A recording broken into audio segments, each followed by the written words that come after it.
Welcome to Awards Radar. This is Danny Jerbeck talking with Sam Claflin, star of Daisy Jones and the Six. Sam, thank you so much for joining with me today. This is truly an honor. I get to talk to Billy Dunn right now. I can't believe this. This is no, but thank you so much for joining me. Excited to chat about your role in this series. Yeah, thank you so much for having me, man. Thank you. I'm very excited to talk about it. Still, it's one of those things that I feel like I've been talking about it for 3 years now, but I still have so much to say. So I'm very happy to be here. Yeah, absolutely. So, of course, as you alluded to, the series is a long time in the making, had a lot of delays in, pandemic related. But going back to the beginning of the process for you, how did you come to this character? How did you come to this role? And what was a little bit of the early process in becoming part of the series?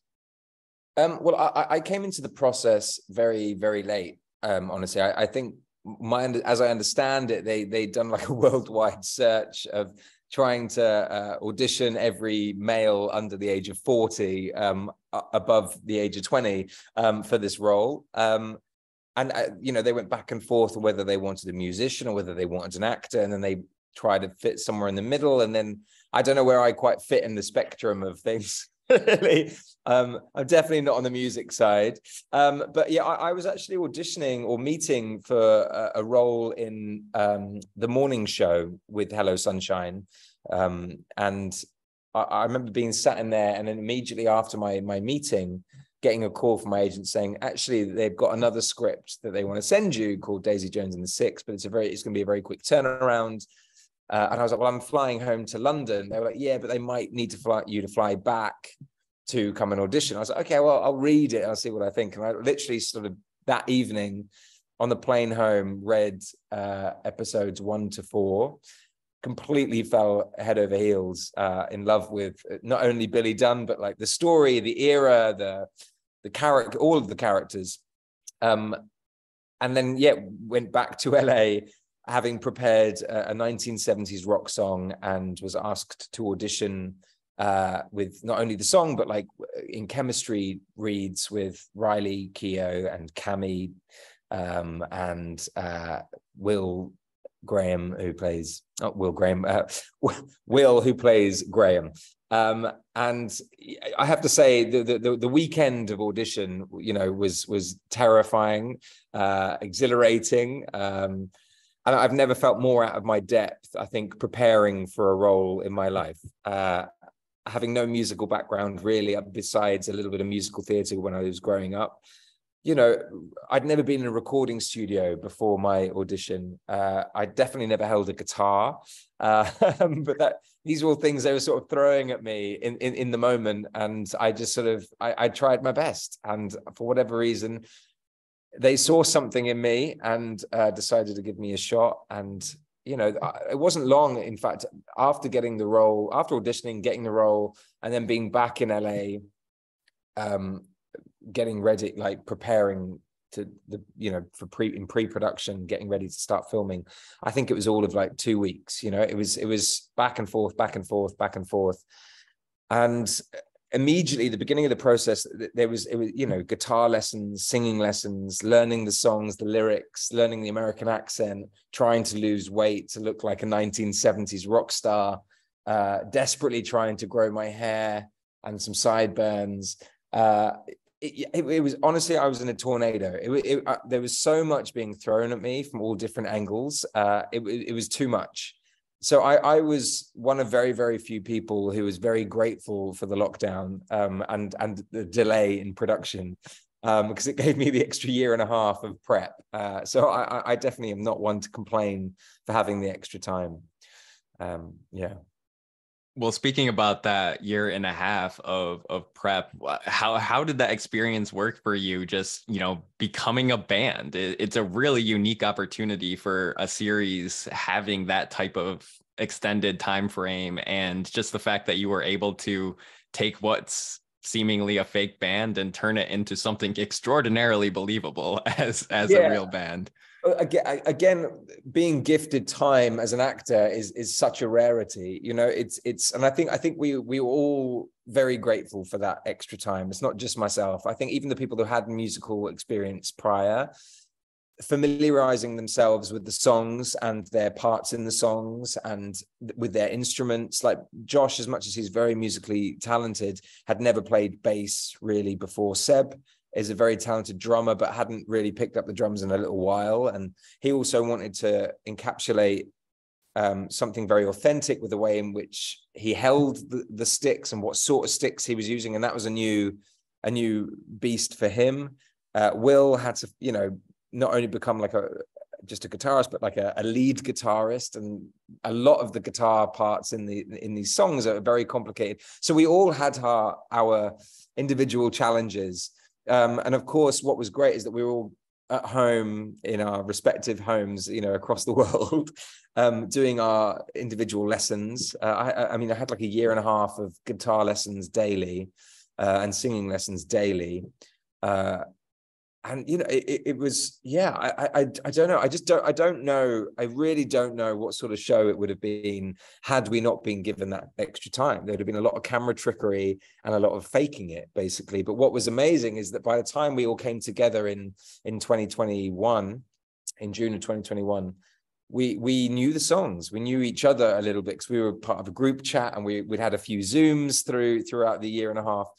So we were all just really itching at the bit to get started and to get in a room with human beings for a change. And honestly, I'll never forget the first time we all played through the songs, and we were all like, "Oh my God, we can play the music." It was like there's nothing more exciting than that, really. I think seeing it come to life, and then seeing us get better and better as like the 3 months of band camp, like when we were all in LA. And we were all rehearsing in the same space for every day for 3 months. Like just literally seeing the improvement, you know, right in front of your very eyes is as I say, we were very blessed. And you know, I can only hope that every job allows for that time. And we were also all then able to grow our own hair, you know, at the length. So none of us had to be wigged, which was an absolute joy. And, you know, I don't know, it's, yeah, things happen for a reason, and the timing just was perfect. You took COVID hair to a whole other extreme with the well, because there was a point we were all growing our beards as well, because they didn't know exactly whether they were going to go for the facial hair. So there was points that we all looked like cavemen. All the boys looked like cavemen. All the girls looked glamorous as ever. But yeah, I think Josh, we all videoed ourselves, our individual parts in our in a song, and Josh had put them all together and made like a video of like a music video of us all doing it. And the video of us all of us boys with very hairy chins and very long hair was quite a sight to behold. So looking specifically at this character of Billy, there's so many layers to him. There's a darkness that he's grappling with. There's the performance side of things, all of these relationships that he's you know, encountering and navigating.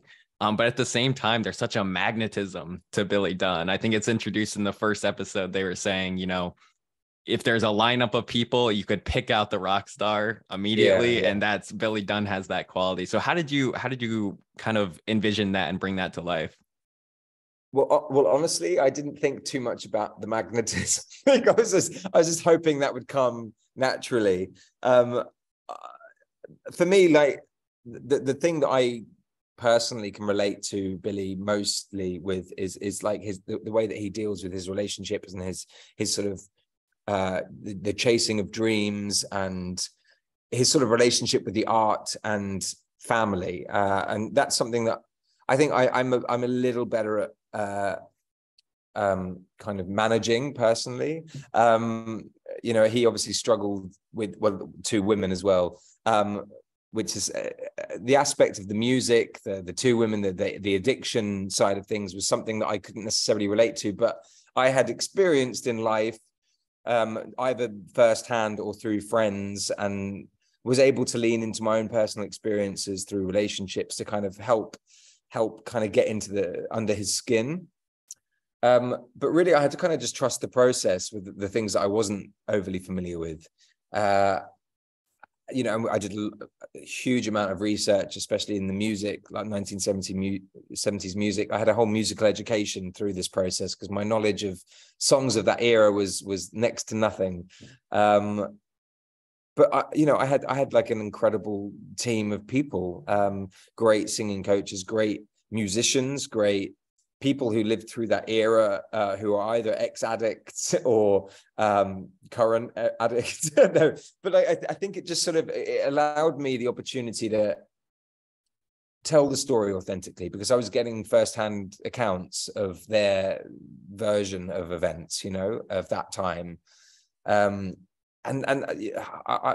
love a challenge, and don't get me wrong, there's nothing more challenging than playing a rock god or rock star, like it has that magnetism. It's an impossible thing to capture or to emulate. So you just have to trust that with the work and the amount of body movements that I was trying to do, and the costume and the hair and all.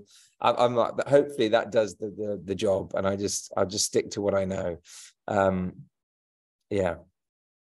What did it mean for you to be part of a band? Because that's, I think, one of the strongest elements of the series is just that inherent chemistry that really just comes through to the fore with the way that this group comes together, for better or worse at times. But how did you bring that in that energy with your fellow castmates and the chemistry with Riley, with Suki, with this entire cast of just wonderful performers?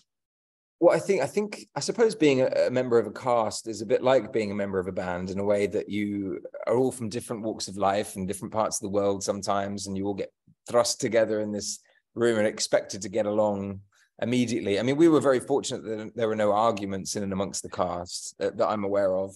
But we all kind of played our roles within the group of actors. It's similarly to us actors playing the musicians in a band and playing our roles. And Billy is the older brother. He's the oldest of the group, and he's the leader in a way that I think people looked up to him and expected things of him, or expected him to be the voice for the people. And in a sense, I think I adopted that role naturally in the group, being the oldest and the only father. There was sort of like a father role that I played to some of the cast members.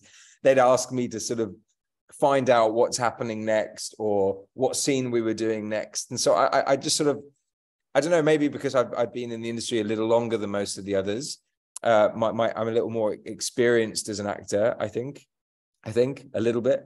But yeah, so I think naturally I brought those sort of qualities, life imitating art in a way. It was I think we all did. And Riley, equally, being number one on a call sheet, was sort of my counterpart, the mum of the group in a way.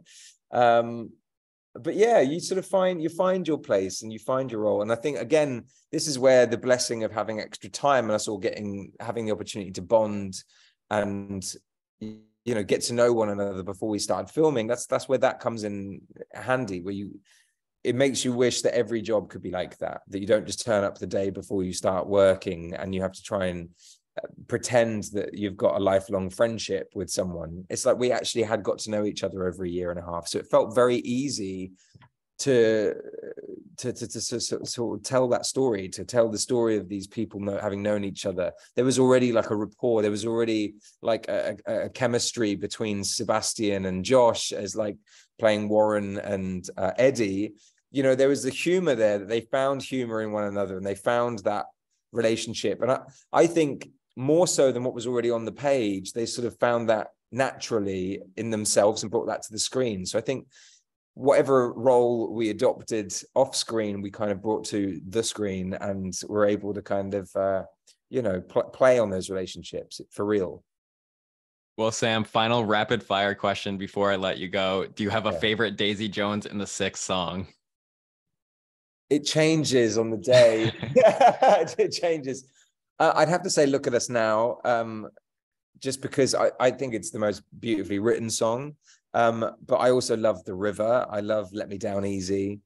It depends on the mood. It depends on my mood, depends on the day. But I mean, they're all so great for different reasons, depending on how you're feeling.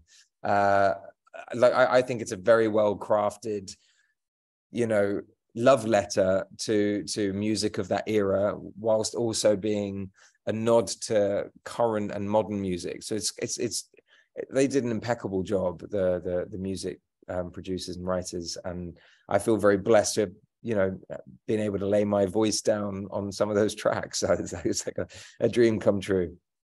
Well, congratulations on this show. Thank you so much for taking the time to chat with me. It's an incredible role, an incredible character, and you bring such just a profound energy to it. So thank you so much, Sam. Wish you the best and good luck with everything moving forward. Thank you. Cheers, mate. Thank you. Thanks.